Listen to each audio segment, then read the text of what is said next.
Good morning everybody, welcome back to the channel math वाला। Mission हर घर topper series में आज हम एओडी का लेक्चर नंबर 1 करने वाले हैं, जिसमें सबसे पहला अपना टॉपिक है rate of change of quantities.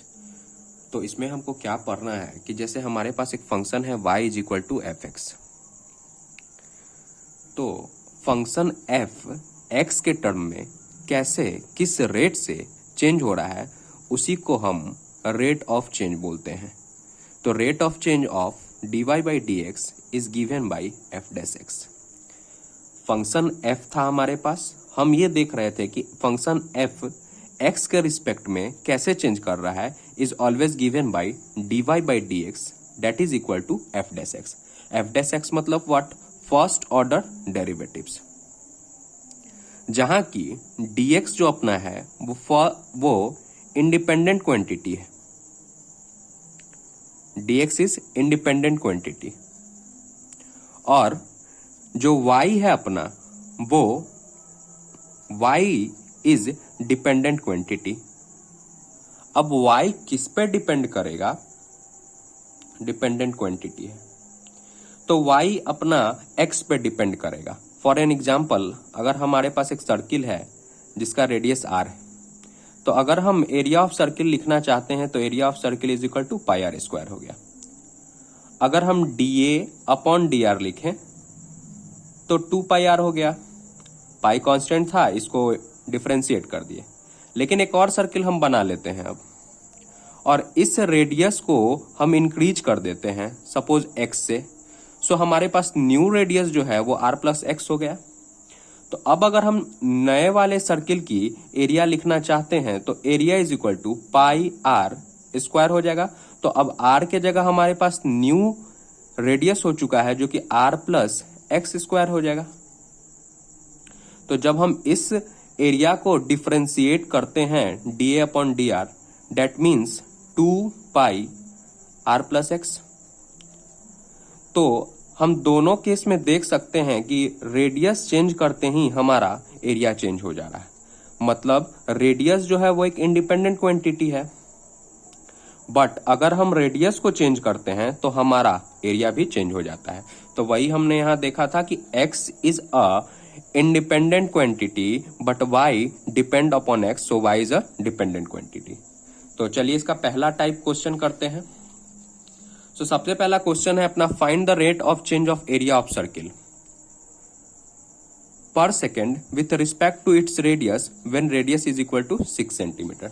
तो हमको rate of change of area निकालना है with respect to what? Time. dr by dt हमको निकालना है। हमारे पास सर्किल का एरिया हमको पता है कि area is equal to pi r square होता है। अगर हम dA बाई dr कर दें area with respect to area with respect to r कर दें तो dA बाई dr करें तो 2 पाई r हो गया। अब हमारे पास r का वैल्यू 6 सेंटीमीटर दिया है तो हम पुट कर देते हैं 2 पाई इंटू r का वैल्यू 6 दैट इज 12 पाई।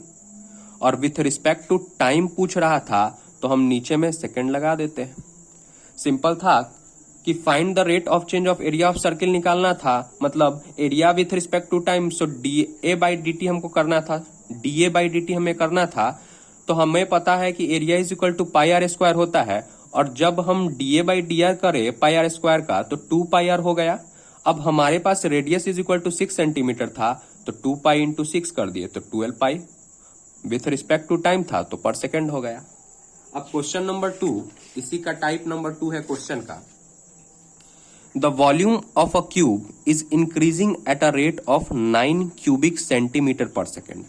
मतलब volume increasing with respect to time is equal to 9 centimeter per second. The volume of a cube is increasing at a rate of 9 cubic per second. How far its surface area increases? Surface area मतलब what? ds by dt when the length of an edge is 10 centimetre. So ds by dt मतलब surface area पूछा जा रहा है जब हमारा length जो है वो 10 सेंटीमीटर है।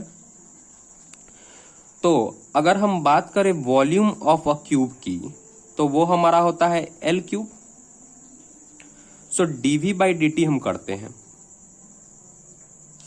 जब हम डीवी बाई डी करेंगे तो 3 इंटू एल स्क्वायर, और क्योंकि हम dt के टर्म में कर रहे हैं सो यहां भी हमारा dl बाई dt हो जाएगा। नाउ dv बाई dt हमारा क्वेश्चन में दिया हुआ है 9 सेंटीमीटर।